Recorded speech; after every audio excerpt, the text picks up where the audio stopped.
So I want to share with you guys a vision that the Lord showed me the other day of a sunset, just a huge sunset.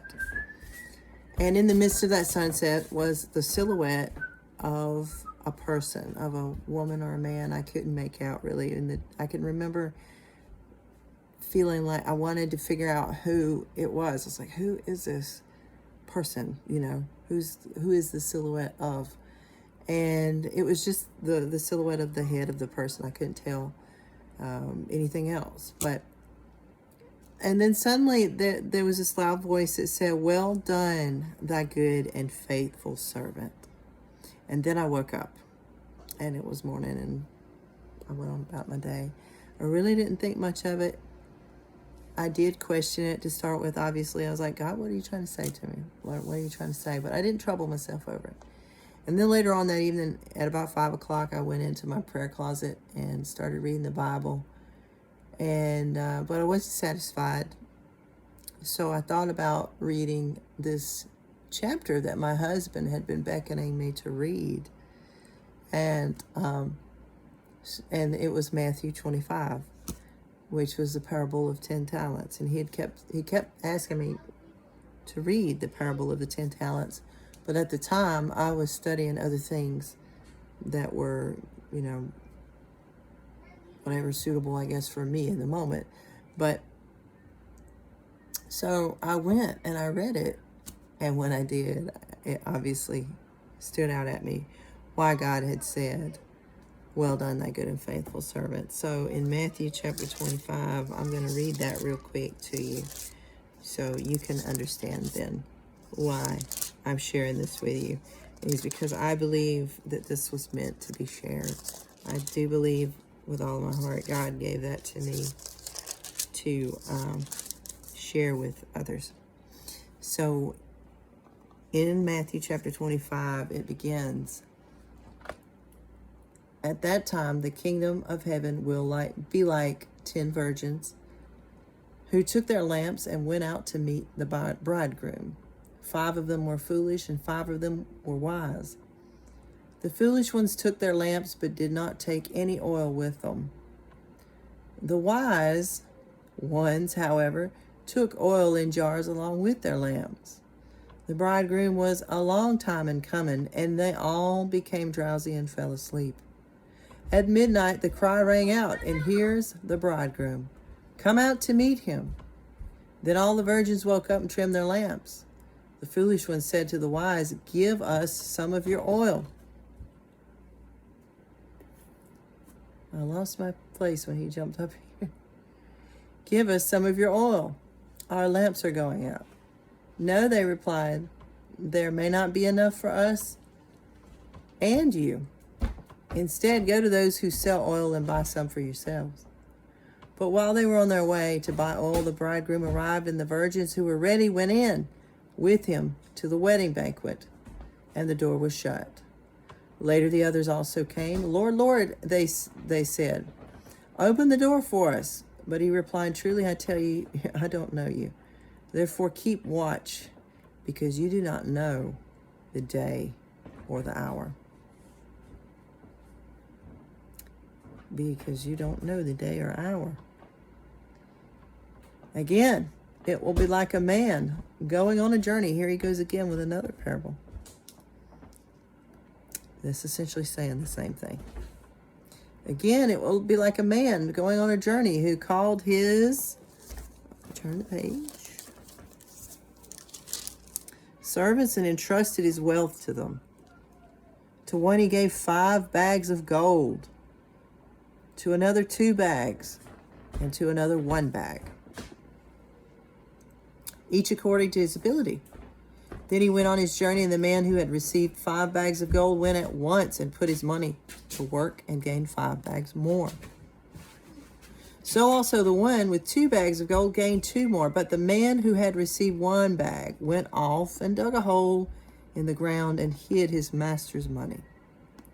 After a long time, the master of those servants returned and settled accounts with them. The man who had received the 5 bags of gold brought the other 5, and "Master," he said, "he entrusted me with 5 bags of gold. See, I have gained 5 more." His master replied, "Well done, thy good and faithful servant. Well done. You've been faithful with a few things, and I will put you in charge of many things. Come and share your master's happiness. The man with 2 bags of gold also came. Master, he said, you entrusted me with 2 bags of gold. See, I have gained 2 more.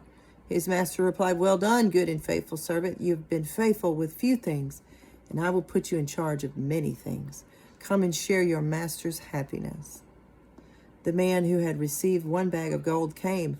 Master, he said, I know that you are a hard man, harvesting where you may have not sown and gathered where you have not scattered seed.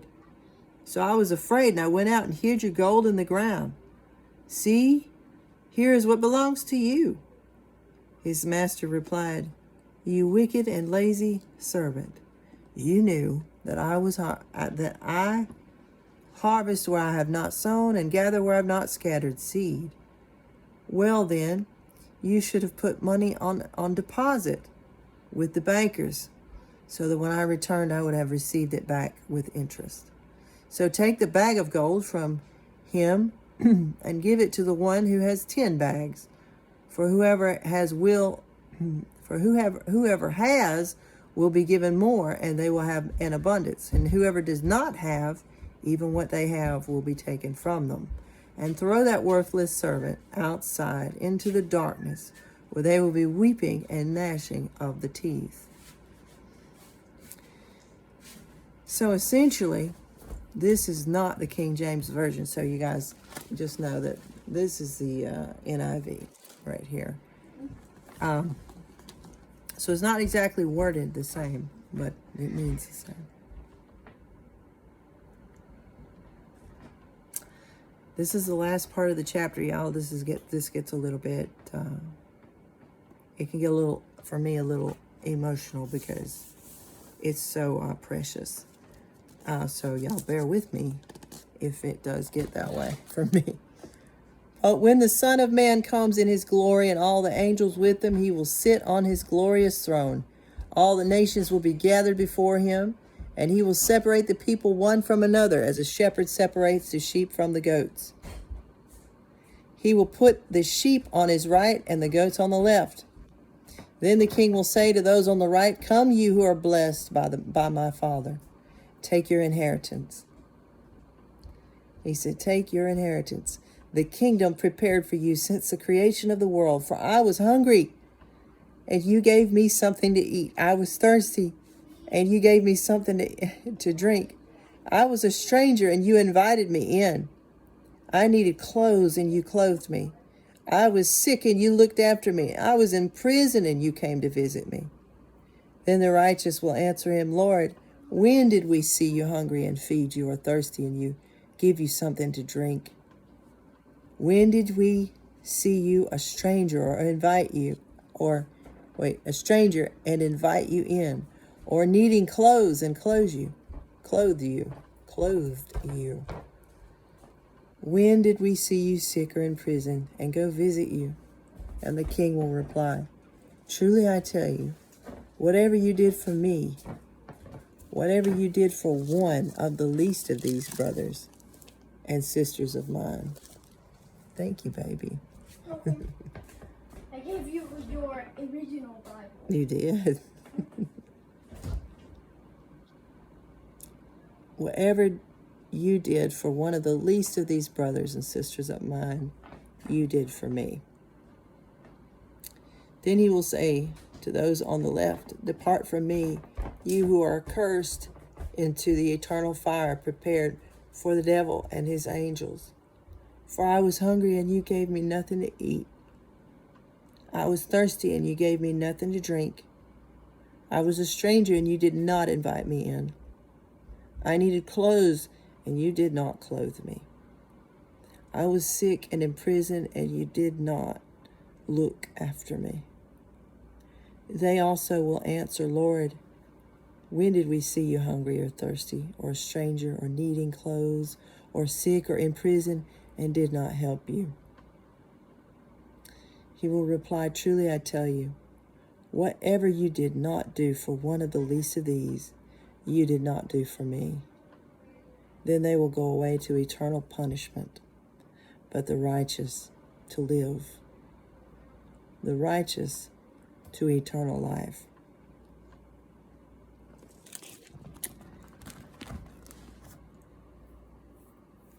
God initially is saying to his children, he's saying, are you being fruitful with the gifts that I've given you? Are you using the gifts that I have given you?